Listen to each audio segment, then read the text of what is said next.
Greetings, ladies and gentlefish, and I thought today I would bring you a review of another low-tier gift tank from the game.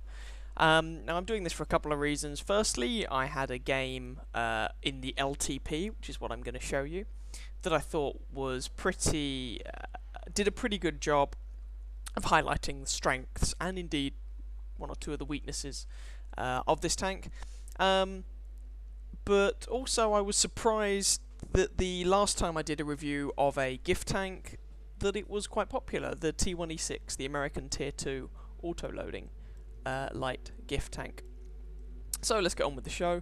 This is the LTP, or as many people call it, the Learn to Play. It was apparently a light vehicle that was proposed by a Lieutenant Provanov in the summer of '42. It never reached very far in its development. I mean, you can't Google it and find pictures of it that aren't from World of Tanks, basically.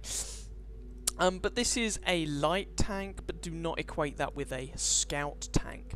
So what do you get? 230 hit points is fairly respectable. It weighs 11.1 tons, but it only has a 170 horsepower engine, which means its specific power, i.e. its horsepower per ton, 15.32. which, while not terrible, is kind of shoddy for a lot of light tanks. And its speed is limited to 45 kilometers an hour. This is not a scout, this is a full-fledged Tier 3 combat tank. The armour, I'm going to go into more detail later, but 30mm sloped on the front, on the sides, 20mm sloped. On the rear, 30mm sloped. And the turret's a very similar story, but with less sloping going on. Dodgy view range, bad signal range, traverse speeds are good, rate of fire is ridiculous, it's basically a machine gun. Speaking of which, let's talk about the gun, shall we? Here we go. This gun might look familiar. This is the Tier 2 45mm 20KL gun, which is the same gun that you get on the T127, Russian Tier 3 light premium tank, the BTSV, the very hard to get hold of Russian Tier 3 light tank, and the Valentine 2, which I own and I've actually done a review of, Russian Tier 4 premium light tank. This is the same gun. Now it's a Tier 2 gun, which should immediately fill you with a sense of impending dread, I guess. 45mm caliber, 25 rounds per minute, which is very fast, but it has to be very fast because it does 47 damage with each shot on average, which is not good by anybody's standards. The penetration is 51, which at Tier 3 can be best described as adequate. I mean, the Cruiser 3 at Tier 2 has more penetration than that. If you want to load premium ammo, that bumps up to 84mm of penetration, and the high explosive is so bad it's barely worth even mentioning. The accuracy or dispersion at 100 meters sucks at 0.46, even by the standards of Tier 3 tanks, that's not very good. But the aim time of 2.1 seconds is actually pretty good. So the gun, well, on the Valentine 2, the gun is bad, but the saving grace of the Valentine is that it only ever sees Tier 4 games, so you are always top tier, although with the Valentine it's frustrating that it really doesn't carry much ammunition. With the LTP, it's kind of a similar story but different. So you can hopefully see that your ammo worries are not a problem. You carry 150 rounds in this thing. I mean, look at it. 150 rounds fit in there, but only 61 rounds in there. Doesn't make any sense to me either. Oh well, there we go. And that's one thing to actually note about this tank, just before I finish talking about the gun. Oh my god, it's tiny, look at it! There's an MT25. MT25 is massive by comparison. Okay, MT25 is not a particularly small tank. Do I have a better tank to compare it with? LTP. And this is the Electo. It's the size of an Electo, and an Electo is titchy. Anyway, sorry, I was talking about the gun before I got distracted. So yeah, you carry a lot of ammunition, so you can carry some APCR, although I must confess, I've never felt the need to fire any of my APCR because this tank gets limited matchmaking. If this tank saw Tier 5s, that would be painful. Thankfully it doesn't. It does see Tier 4s, and of course it sees tier 3 games, and thus will also face against tier 2 tanks. And basically, because of the armour, which is actually pretty respectable at tier 3, this tank does best when it's fighting equal and lower tiered opponents that it can just bully the ever-living hell out of. Now, of course, this is a premium tank, so you don't have to bother with any of this upgrading nonsense. Crew skills, irrelevant. This is a premium tank. You just use whatever light tank crew, Russian light tank crew you have, just whack them in there. So my MT-25 crew have spent their fair share of time in the LTP on occasion. As for equipment, well, at tier 3 your options are kind of limited. And really, it's a tier 3 tank. Don't feel the need to put any equipment on it that will cost you any money.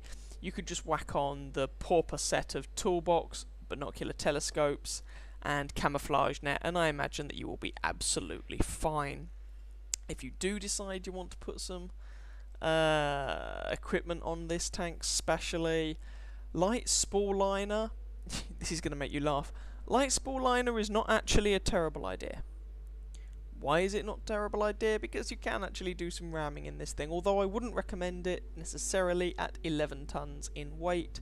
You should treat that with a sense of caution. So you can use a light spool liner, although I wouldn't necessarily recommend it.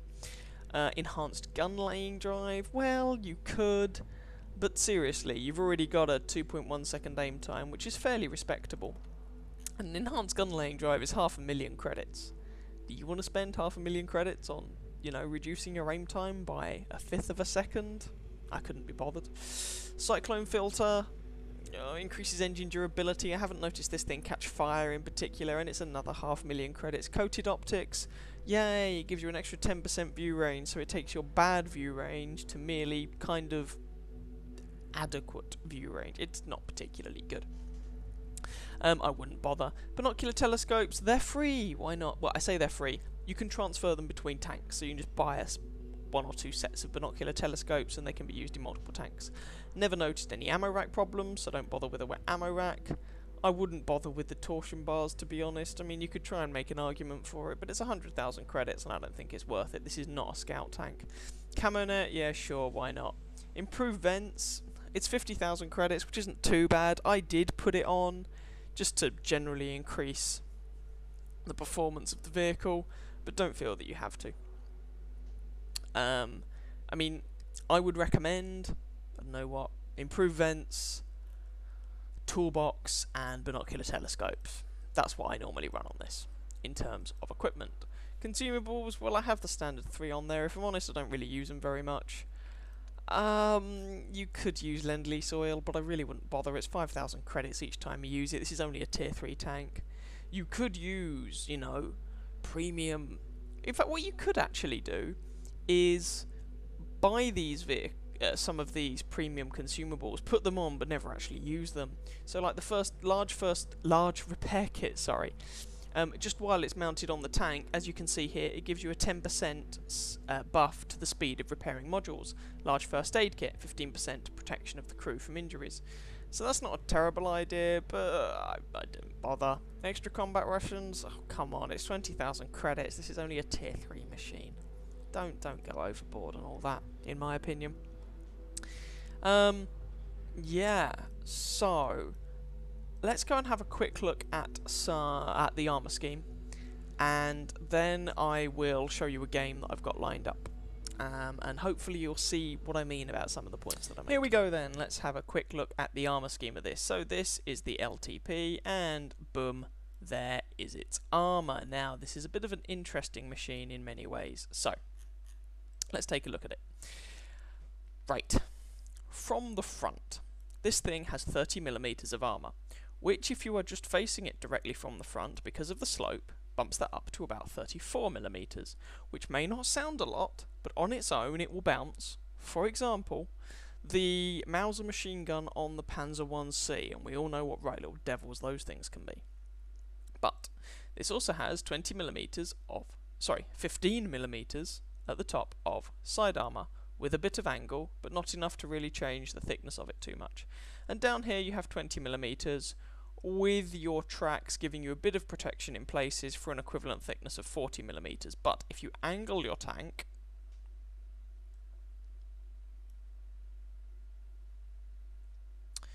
then you can get a bit more thickness out of your armour. Now, because the side armour isn't actually all that great, it depends. Shooting at the bottom here, you could put a bit of angle on it, and you know, you could bump that up to 25mm or something, then your front plate becomes 38, and this bit of your armour would only go up to 17. It does make it very penetrable, unfortunately. Now if you go to something like this angle, then I'm just going to quickly change this. Let's go for a 37mm gun. Then this becomes an auto bounce. Auto bounce. Auto bounce. Auto bounce. There we go. So something like that makes your side armour an auto bounce angle, and your front armour basically 50mm thick. Now, this gun only has 51mm of penetration, so what I'm saying is that at this sort of angle you struggle to penetrate yourself in the hull, which is an interesting feature. Now there are weak spots on the front of the armour, you know, these two vision slits. I say they're weak spots, I might be telling a lie. Nope, they're still 30mm thick. They just have zero spaced armour over the top. Okay, whatever. The rear of the hull is also quite interesting, because you still have 30mm on the rear of the hull, so actually you could angle your bum and bounce shots. In fact, you'd bounce it more effectively than angling the front of the tank. So that's another interesting feature. As for the turret, well, the turret's a good news, bad news situation. So the main turret itself is 30mm thick from the front, the sides, and the rear. But because it doesn't have quite that sloping, and the rate of fire of this gun means that you're not really going to be able to turn your turret away from people while you're reloading, it means that basically you can't get any angling on this, so people can penetrate your turret. This is made worse by the fact that the roof of the turret... Oh, well, let's just increase this a little bit and see what difference that makes. Bring it up to 47mm. The roof of your turret is actually an auto bounce angle, and it would take, you know, a 60mm gun to go right through that, and you don't get 60mm guns. The closest I can think of is something like a 75mm gun, and you don't really see them apart from on tank destroyers at tier 3. So your roof is an auto bounce, but do be aware things like the Marder might be able to overmatch that armour and go straight through, but a Marder will penetrate you anyway. As for around here, well, you have a bit of gun mantlet, which isn't too bad. You can get up to 70 armour in places, but basically the turret is generally speaking weaker than the hull. But you can get a good number of bounces on this. Now, I just want to mention one last thing. Where are we? So, matchmaking tiers 3, 4, that's actually a lie. It does not see tier 5 games. The gun depression on this tank is actually 8 degrees, which is pretty damn respectable, especially when you consider that this is a Russian tank. And Russian tanks, generally speaking, don't have amazing gun depression. Anyway, I've waffled on long enough about the armour. The armour on this thing is pretty good. So let's just get straight into a replay. So here we are with the game, and before you do anything in a game, it's always worth looking at the team compositions on both sides, and you can see that this is a tier 3 game, which is the best matchmaking you get in this. But not only that, only about a third of the tanks on each team are actually tier 3 and the rest are tier 2. So at this point, knowing what this tank is like, I'm thinking to myself, ooh, we could do well here. Now, with these sorts of games, especially if you've got a tank with a little bit of armour, as I've got here, what you do not want to be doing is sitting at the back achieving nothing. Go forward, kill them, you know, be aggressive. What am I actually worried about on the enemy team? Well, I'm worried about the tank destroyers. The cruiser could give me problems. You know, those British 2-pounder guns have good penetration. And I guess I was also slightly concerned, let's just slightly change this display to actually show the tanks that are around. I was slightly concerned about the tier 3s, mainly the Chiha and the Panzer IV. Now we've spotted a Panzer 1C over here. I'm really not worried about him. He's just going to pitter-patter off of me like an April shower. Chiha I'm slightly more concerned about, and ditto for the Panzer 4A. Panzer IV-A is probably firing high explosive if he's got any common sense. And that could put me in some trouble. So initially I think I'm going to go up here and come around the top, but we've already got guys around there, so I just decided to go low instead. And someone takes out the Chiha. There's a Panzer 38T, I get one shot into him, and someone else kills him. T-18, I take a bounce, I bounce a shot. I'm aiming for his gun, that's a weak spot in the T-18's armour layout, and I kill him. T-60. I'm not too worried about the T-60, although I do take a damaging hit there, which might have been from him. So, you know, you do have to be a little bit careful with these things. Now, Panzer IV, I've got your bum. I'm trying not to expose too much of my tank here. And you'll notice I'm moving back and forth. I'm taking some hits from the side, ammo rack, but it's only an autocannon, so I'm not too worried about it. It's just damaging my track, it's really not an issue. You can see I'm moving back and forth. Basically, even though this gun has a fast reload, why sit around and wait for the enemy to reload and shoot you again? I've got a good aim time, so especially at close range, I just keep moving back and forth, just pulling back so that they don't have a shot while it takes me, you know, a couple of seconds to reload. Then I'll pull forward, take a shot that's not fully aimed, because the aim time on this tank is very good, well, it's pretty good at 2.1 seconds. And also at that sort of range against these targets, I really don't need to be fully aimed. He survived that shot, someone tracks him, and I finish him off for kill number 5. And you can see that we're winning 9-6. Now, I was thinking at this point, is it worth going around the other side of the map? You can see the north of the map is kind of bare of our own forces, and so I'm slightly concerned that the enemy is winning that side of the map, but I decide that I'm better off just pushing along this flank. Normally I would head back, but on this occasion, and especially with it being a low tier game, I just decided to push onwards. Kill number 6, which means that unless something weird happens and someone goes on an absolute rampage, I should get a top gun out of this, which is nice. Now, of the tanks that are left, the D2, well, the gun on the D2 isn't great, but it's probably enough to hurt me. And the Panzer II I'm not too worried about. But the other 3 consist of 2 tank destroyers and a cruiser, and if the cruiser's got the 2-pounder gun, those British 2-pounder guns pack quite a lot of penetration. So ironically, of the tanks that are remaining, it's the tier 2s that concern me. So anyway, I pull back a bit, bounce a shot there, take a damaging hit from that Panzerjäger, put another one into him, and someone finishes him off. Switch my attention to the Panzer II, and just start working that guy over, and get kill number 7. Renault FTAC, someone else takes him out. D2 over there on 40 health. Am I going to get to him in time before someone kills him? Probably not. Nope, he's dead, and that just leaves the cruiser, who just took out our Su-76. You can see in chat there I'm rather cocky at the moment. So that cruiser 2, to be fair to him, he's on 2 kills. Credit where credit's due. Ooh, I can feast on his health. There we go, some lovely damage. He's just bouncing off me. Pitter patter, pitter patter. That one missed. I really should have just stayed out and kept hammering the shots into this guy, because someone else picks up the kill. Oh well, never mind. That was the game. Hopefully you can see that most of the time my armour held out. In these low tier games, a lot of the time people are using autocannons, which will just pitter patter off of this most of the time, you know, like a refreshing April shower. And hopefully you can see that, as I say, my armour held out. The gun, whilst it's not fantastic, is adequate for a tier 3 machine. I've got some premium ammunition, but I never used it.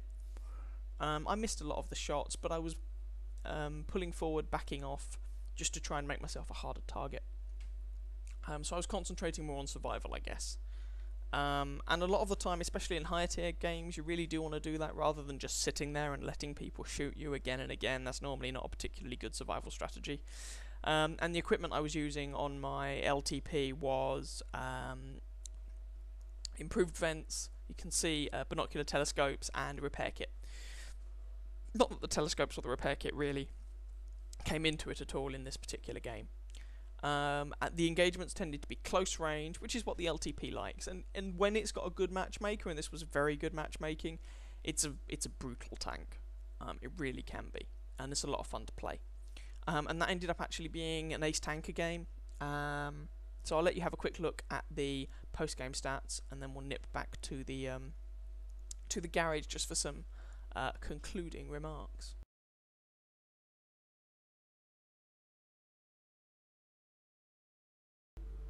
So what do I think of this tank overall? Well, unlike a lot of people, I actually enjoy it. I like it. A lot of people, when they were given this, they tried it out, they went, ugh, it's so slow, ugh, the gun's not very good, oh, worries me. But it's not a scout tank, as I mentioned. It's a tier 3 combat tank. So you should play it as such. And it's fun. You can bounce shots, you can deal a lot of damage. I've enjoyed it. I really have. Now, if you want to get your hands on it, bearing in mind this was a gift tank, I can't even remember what it was for, but it was a gift tank back from 2013, like mid or early 2013 or something.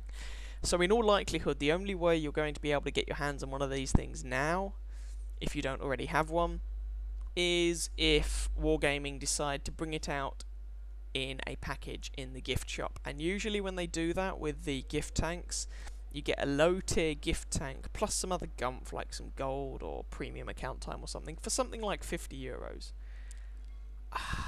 I mean, if you're going to buy that package, unless you're a collector or something and you want all the tanks ever, if you're going to buy that package, you're probably not going to buy it for the low tier premium tank. In fact, you might even sell the low tier premium tank for some credits, but if you want to get hold of this thing, that's probably how you'd have to do it. A lot of people sold this. I mean, if you've got it lying around and you don't enjoy playing it, you could always sell it, and basically Wargaming have given you a free garage slot, which is nice. But as I say, I kept it, I enjoy playing it, I certainly don't regret keeping it. I think it's a lovely little tank, a lot of fun to play. So if you've got this languishing around, I would recommend dusting it off and going and giving it a go and just having some fun in some low tier games. Anyway, I hope you guys found that vaguely informative, entertaining, one or t'other, maybe even both. If you did, please feel free to catch some of my other videos and or subscribe to my channel, and I wish you very happy hunting on that battlefield. Ciao ciao.